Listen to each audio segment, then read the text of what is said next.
What's up, guys? It's Parallax Abstraction, and welcome to PXA Peeks at Hellmut, the badass from hell. Indeed, this is another roguelite. Take a drink if you don't already have alcohol poisoning.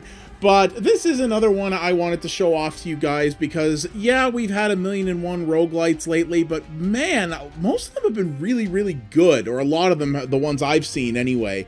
And this one's kind of no exception. It's got some oddities to it, but in general, I've liked it quite a bit. This comes to us from a small team called Volcanicc and an equally small publisher called GrindStone. Never heard of either of them before, actually, but this is a pretty cool first effort from them. So, yeah, we're going to fire this up here and show you a little bit about what this is. So, there is an intro to this. I mean, this game kind of has a story. Basically, this evil scientist summons what looks like the devil because he wants to live forever. The devil turns on him, unleashes hordes into his laboratory, and then he makes a deal with another demon thing called Kara, which basically resurrects him as, well, a head, pretty much. And, you have the ability to, you're playing as him, but you also have the ability to summon other sort of crazy demonic possessions here with different types of abilities and weapons that you can go through the game with to try to basically take out the devil and, I guess, put everything right again. I haven't actually gotten to the end yet. So you're going to see here that there's only 2 to start with, and what you can do is you actually have the ability to switch between them, and you can unlock more as you go. And I'll explain a little bit about how that works after when I show this to you. It's a little strange how things go. But you pick the demon you want to start with, and off you go. And it's a fairly straightforward, I guess, sort of dungeon crawler roguelike, if you will. Your goal is to get... If I was to equate this to anything, I would say it plays a little bit like Gauntlet mixed with something like Enter the Gungeon. Something along those lines, I'd say. It's not really the same as either of those, and I would say that this doesn't have the level of depth, complexity, or brutality of something like Enter the Gungeon, though this game is definitely no slouch. I played it for a little while now, and I still haven't beaten it. But your goal is to sort of go through each level here and basically clear them out, and every few levels you will fight a randomly chosen boss, which are fairly difficult for the most part. And then as you go, you have the ability to do challenge areas to unlock additional characters that you can play. And you can switch between them at any time there by pressing the X button. Now, I'm playing with an Xbox One controller. This game actually does play pretty decently with the keyboard and mouse. It's only on PC. So they did optimize it to work with both of those. Again, because it is kind of a twin-stick game, I actually prefer playing those types of games with the controller, which is what I'm doing. But I did play it some with the keyboard and mouse too, no problem there. And it's got this, you know, it's got a pixel art style that has become fairly commonplace, but I actually quite like it. I think the character designs, especially for the different monstrosities here that you control, they're all very, very different and very, very nicely put together, very memorable designs. The enemies are quite different from each other as well. It's very easy to differentiate each type of enemy and thus know what it's going to be doing to you there. And as you can see here, I've actually been taking a fair bit of damage. So the way this works is that if one of your sort of secondary demons, if you will, gets killed, you will always transition back to Hellmut, which is this guy here, which you can see has a very different set of weapons. Every character has a primary weapon and a secondary weapon that is on a cooldown. So in Hellmut's case, that is this laser thing here. His primary weapon is a bit of a pea shooter, though.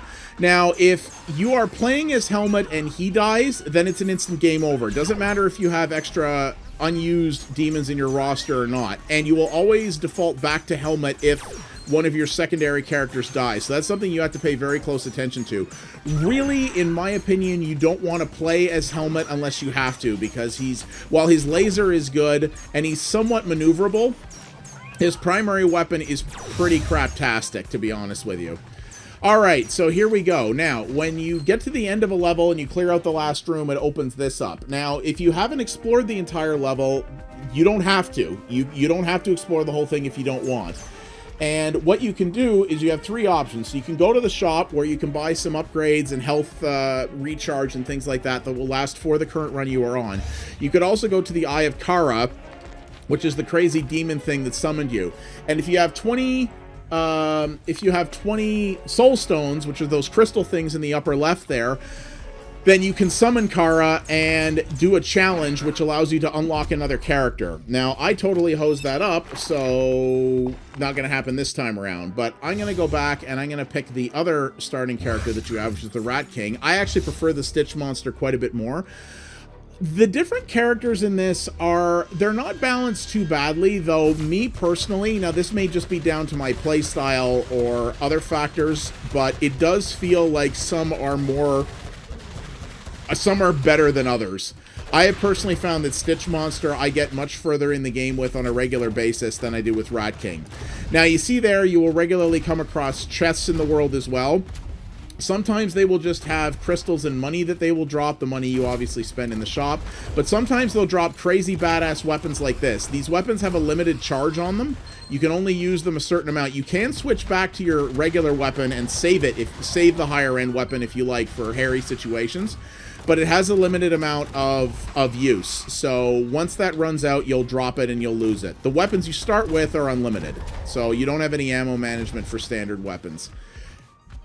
And what happens is, if you get to that Eye of Kara creature at the end of the level, and you have 20 soul stones, which there is always at least that many in a level that you can pick up if you go through it, you can choose to do a sort of trial area, if you will. And what that will do, if you complete that area, which is usually a gauntlet where you have to kill a certain amount of enemies in a certain amount of time, you will unlock another secondary character that you can choose, and it adds to your roster, so it doesn't replace anybody. So you have another character you can use, and you will also get a resurrection stone so if you have a secondary character that has already perished, you can bring one of them back. It will be randomly chosen. You can buy those as well in the shop, though they are very, very expensive. So there is a benefit to doing that gauntlet. The downside of it is that any damage that you take while in the gauntlet, you don't get back. And if you die while you're doing it, you still game over. So that's where the sort of risk-reward thing is. So depending on the shape that you're in, on the level that you're in, when you get to the gauntlet, you may want to say, you know what, I'm going to pass and play it safe. But I find most of the time you're generally going to want to do it because you get an additional character that you can use, and you get the ability to bring back one if you've lost it. So most of the time, I'm going to say it's worth it. So we got another chest here. There we go. That chest dropped a bunch of soul stones as well as health. So each of your characters has their own amount of health that persists when you switch between them. And like I said, the only one that will end the game upon death is Hellmut himself. So you can juggle back and forth to make sure that you don't lose anybody if somebody's low, and then when you see a health drop or you have the opportunity to buy health in the shop, you can switch back to the character that is in bad shape and do that. And I suspect later on in the game that will become critical, sort of juggling your roster back and forth there to sort of min-max your health and your statistics between the different enemies. I'm sure that will become very, very critical later on. So there's a couple of little quality of life things that, by and large here, that would have been nice. Like you see here, so I have enough soul stones, so I can zip back to the room that the Eye of Kara is in. It'd be kind of nice if you didn't have to do that and you could just summon it right to that room. I kind of don't know why it switches you back. So you see here, you will see what your option is. Now, I can still cancel out of this, but I've already spent the soul stone. So if I choose not to go in here, or I decide that this reward isn't worth it, well, too bad. You're still out the currency. So, yeah, you get Ghost Walker, which I don't actually know if I played that guy yet. So you see here, I got 2 minutes and 20 seconds to take out 46 dudes. And it's a little, usually it's either a linear path that you're going around, or it's something like this where it's a hub and spoke area. So there's a central room that has multiple paths that you go after. You got to clean an area out before you can go back. You have to empty out the whole place, and off you go. You can see here as well, there's quite a number of exploding barrels and things like that. I'm actually not utilizing those very well. Really what you want to do with those is try to pull enemies towards them and blow that up to do a big area of effect. But they will hurt you as well, so you got to be really careful that you don't stand in their area of effect as well. And I found that can be a little tricky sometimes. There's other random stuff you can destroy that will sometimes yield coins as well, which is helpful. There's also a little meter up there at the top left, or right by the soul stones and the money, that as far as I can tell equates to the amount of the amount of damage that you've done throughout the course of a run, which that doesn't seem to have any currency value. It seems to be just more of a little statistic where it's like, hey, here's how much stuff you broke. I think that's kind of cool. You know, little stuff like that I find cool. I'm kind of a little stats nerd that way. So most of the time, these challenges, at least in the early game, like I said, I find them worth doing. I very rarely die doing them. I don't think they're particularly difficult, and that the rewards are usually worth it. Now, that said, later on in the game, when things are a lot harder and you're having to balance different characters and health a lot more, I could definitely see this not always being worth it. But in the early game, I really can't see why you wouldn't want to do this. All right, and there we go. We've completed this. Victory is yours. So, there he is, Ghost Walker. So his active ability is, that's his gun, delivers a burst of justice in roughly the right direction, and his passive ability is you want hell, you want fire, you want hellfire, and an iconic cross pattern. Boom, here you go. All right. I don't think I know this guy, so we're going to learn this one together. So let's switch over to him. I like it. All right, let's try this out. So we're going to go into the shop first here. So we got the Rat King who's low on health, so let's buy him some health so you can see what the things cost here. Health is generally not too expensive. Some of the upgrades can be. Ammo belts are handy. You can also buy different temporary guns. You can buy high-end armor, which is nice too. All right, let's give this a go. And then you move on. You see we're moving to the second level, and the third level is where a boss will be. Now, here's my one problem with this game, and it's a really odd design choice that I'm not really sure why they made. But, so, games like this that have a variety of different characters that can be unlocked, not unusual, right? I actually like this dude. Like, each of the shots from his fire doesn't necessarily do a lot of damage, but it's super rapid. Oh, I kind of like this. I hope I see this guy more often. Now, you're going to see here, you notice I said, I hope I see this guy more often. So, yeah, here's my big problem with this, is you saw there that at the beginning, okay, so this is a mini-boss. This isn't a main boss, but sometimes you'll run into mini-bosses like this, who definitely still don't screw around, but they're not nearly as tough as the main bosses. And you get a fat reward when you take them out, so there we go. So he dropped a whole bunch of stuff, and he also dropped these speed power-ups. Movement speed 2%. All right. Sweet. I like that. All right. I like this guy a lot. So here's the problem. You get to do those gauntlets, right? And by doing that, you get these guys that you get to try out during your run.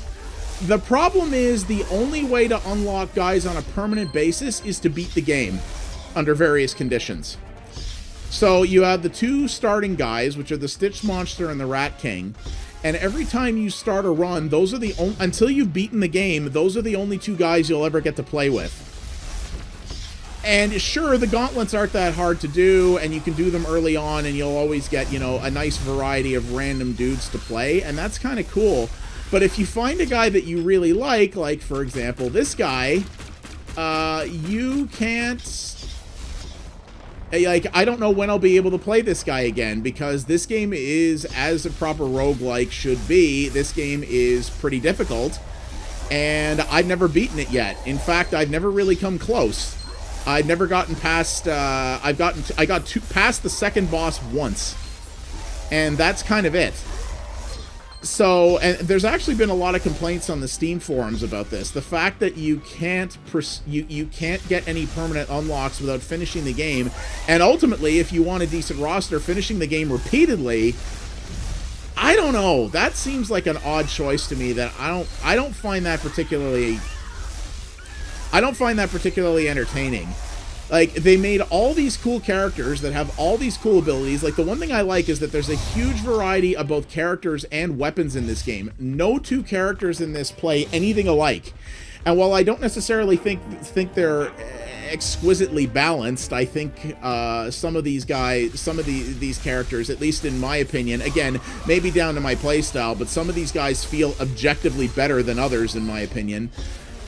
It's a bummer that you may find one you really like, and well, it may take me hours and hours of playing this game before I have a chance of getting him. You know, I get they wanted to try to do something a little different from the standard formula, and truth be told, while this game is a lot of fun, it is a fairly standard roguelike action game in most other respects. And that's not necessarily a bad thing, because, you know, another good one of those is all well and decent for me. Oh, crap, I lost him. So now the nice thing is, though, if I finish this, I'm probably going to get the Resurrection Crystal, and he'll come back, so that's good. I also was barely ever using a special weapon, which I shouldn't have been, or I should have been, rather, so... Alright, so here's the last room, so we're going to complete this. This guy has kind of a spread gun that he can use as his secondary, which can be quite handy as well. There we go, done. Boom. Alright. So, all the fires from hell in convenient gun form. Here's a friend. He has no legs and explodes after a while, but hey, he's your friend. This is another guy I've never used, I don't think. There's my resurrection orb, and that has brought the Ghost Walker back, so that's all good. Alright, let's try it. Oh yeah, I have played this guy before. This guy's okay. His gun's a little slow for my taste, but... Alright, let's just move on, so I can show you guys the boss. The Parasitic Shepherd. Yes, I have fought this guy before.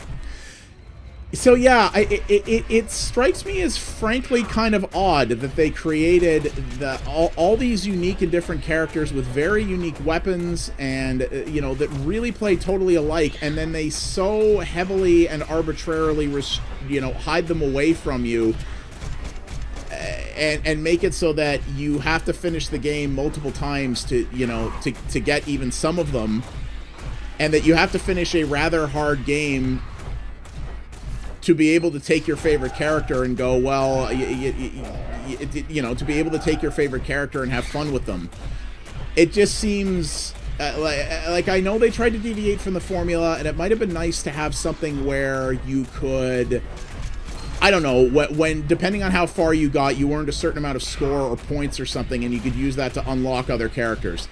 Yeah, that's fairly bog standard, but this game is fairly bog standard in a lot of other ways, to be honest. And again, not that that's a bad thing.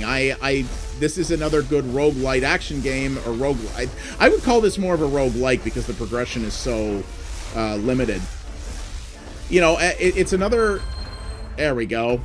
Yeah, it's another roguelike action game, and, you know, even though that's somewhat generic, I don't mind that. Alright, so we got health and some power-ups here. Let's go to the Rat King. We'll take that health power-up. So you see, you have to have the character you want the benefits to being, they have to be active. So you see there was a health kit, but it won't give it to your character with the least health unless they're selected. You have to manage that. So you really have to be cognizant of the state of all your characters at a given time. You see, that is a mechanic that I kind of like. It's that sort of pseudo-party mechanic where you have to tag characters in and out and manage their stats and keep track of their current statistics and their current health and weapons and things like that. That in and of itself is a cool enough mechanic. I think if they could have done this with that and just had an option where you could buy additional characters with, you know, score or something else that accumulates between runs, thus making this much more of a roguelite as opposed to a like, I think that would have been enough. And, you know, both myself and indeed the community as a whole definitely seem to agree that this whole idea of locking the characters behind finishing the game just doesn't feel like the best way to do it. You know, unless you plan to put a lot of time into this game, you might not finish it. You know, a lot of people who play and enjoy roguelikes never end up finishing them. You know, indeed, I have finished very few of the ones that I have as well, and it's a bit of a turnoff for me when I go, well, unless I really want to devote a lot of time to this game, I'm not going to be able to see the majority of the roster. I don't know. It just... I get what they were going for. To me, it just doesn't feel like it was the smartest way to go about it, if you ask me. But that said, despite that one particularly glaring flaw, I've actually had a lot of fun with this. I'd never heard of this game until I was offered press code for it. It just kind of came out of nowhere. It's by a small studio and a small publisher.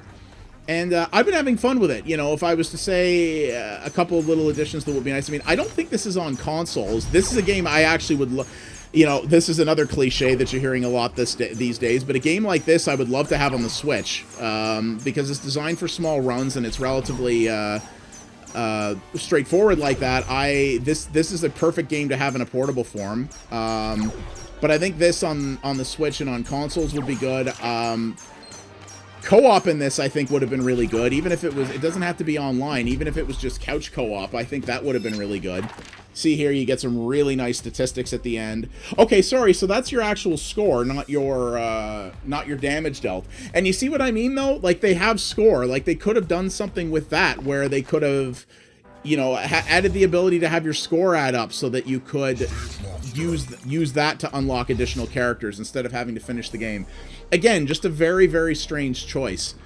But, yeah, I mean, I think almost everything's better in co-op. A two-player mode for this, even if it was local only, I think would be kind of cool. And I do hope they get a chance to put this on consoles, because I think this would be cool there. And honestly, I would probably buy this game. Well, I was going to say buy it again. I didn't buy it the first time because I got press code. But I would probably buy this if it got a release on the Switch. I could definitely see myself playing this on there. The Switch is, I mean, at one time I would have said the Vita, but now that the Vita is kind of dead and gone, you know, the Switch is really is really the new thing that's made for games like this. I think games like this are great in a portable form, and now that we don't really have the Vita anymore, the Switch is, I think, the natural home for these things. And I definitely would have liked to have seen that there. But I have enjoyed this quite a bit. I mean, roguelites and roguelikes, I mean, my God, they're not even a dime a dozen, they're a dime 100 these days. But it is a genre, as I've said before, if you're new to the channel, this is a genre I used to hate, and I really came around on once I started to experience some really quality entries in it, of which there are many now. And I definitely think this is one of them. You know, the time I've spent with this, despite the unlock mechanic, I've been having a good amount of fun with this. I'm definitely going to keep it installed. I'm definitely going to keep picking away at it.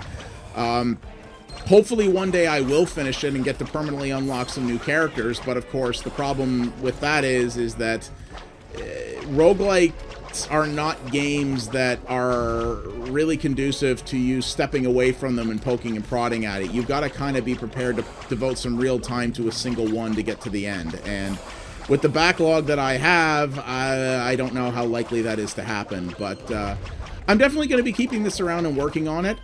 You know, if you're someone who thinks that something like Enter the Gungeon is a little too hardcore and wants something that is definitely more accessible, easier to get into, still definitely challenging, but not nearly as brutal as that, then this is a pretty good choice. I like the art style that they went to. I think the soundtrack's pretty good. Interestingly enough, there's a cool thing that they did in here where they have both retro and modern crap and old school versions of the soundtrack, and you can have it play one or the other or have it mix the two, so you can actually have it switch between modern and chiptune, which is what I'm doing. That's something that's very cool that you don't see very often. It's usually one or the other, and I like the fact that they give you both options, or you can choose to hear them both if you want. I like that a lot. But yeah, it runs really well. You know, the production values are very nice. They've gone straight up Insomniac games with the level of like with both the variety of weapons and how crazy the weapons are. I think that's cool. The enemy variety is very good. The enemies all play and fight very differently from each other, as you've been seeing here. And I like the fact that they do tempt you with a greed element. You know, those little gauntlets you can do to get different characters is a neat thing, and it forces you to really think strategically and weigh your need or want to get more stuff with whether or not it makes sense. And I like games like that that really challenge you to push yourself in that way. I just wish there was an easier way to get to permanently unlock new characters than just finishing it over, you know, repeatedly. I just think that one thing really hurts it compared to everything else about it that is really, really good. So yeah, that is Hellmut, the Badass from Hell, developed by Volcanicc and published by GrindStone in 2018 for the PC. It is $15 on Steam and GOG.com. If you want to buy this DRM free from GOG.com, there is a referral link in the description below this video. If you click that link before you purchase, a tiny little piece of your purchase goes to help support my channel, which I would appreciate very much. Those little things help me out quite a bit. And yeah, I still, like I said, I've been enjoying this. I would like to see that little bit of progression changed, and seeing this on more platforms, especially something on the Switch, would be nice. But it is a very, very nice, very fun little roguelite. Thanks for watching, everybody. If you liked what you saw here, please consider liking the video and subscribing to the channel. That does help me out a great deal. I also do live streams over on Mixer at mixer.com/pxabstraction, and don't forget to follow @pxabstraction on Twitter to find out about new stuff first.